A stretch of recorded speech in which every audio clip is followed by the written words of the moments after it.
Welcome to our channel. Today we how to disable BeMob affiliate tracking detailed guide step by step clearly. To disable BeMob affiliate tracking, start by logging into your BeMob account. Navigate to the dashboard once you're logged in. On the left-hand side menu, find and click on the tracking section. In the tracking section, locate the option for affiliate tracking. Click on affiliate tracking to open the settings. You will see a list of active tracking links and their respective settings. Identify the tracking link you wish to disable. Next, click on the action button next to that specific link. A drop-down menu will appear with various options. Select Disable from this drop-down menu. Confirm the action when prompted to ensure the link is disabled. Once confirmed, the tracking link will no longer be active. Return to the list of tracking links to verify the status change. Check that the disabled link is marked as inactive. If you want to re-enable tracking in the future, follow the same steps. Select the link again and choose Enable from the drop-down menu. That's how to effectively disable BeMob affiliate tracking for your links.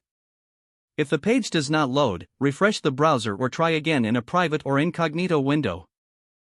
Make sure you are using the correct email address, then retype it carefully to avoid small typos. If your password is not accepted, use the reset option. Check your spam folder for verification or security emails, then complete any requested confirmation steps. Enable two-factor authentication if available to improve account security and reduce unauthorized access risk. After signing in, review your profile details so your contact information and settings are accurate and current. If you see an error message, note it down and try again after restarting your device and internet connection. Log out when you finish, especially on shared devices, to keep your account and payment information secure.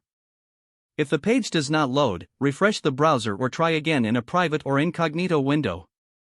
Make sure you are using the correct email address, then retype it carefully to avoid small typos.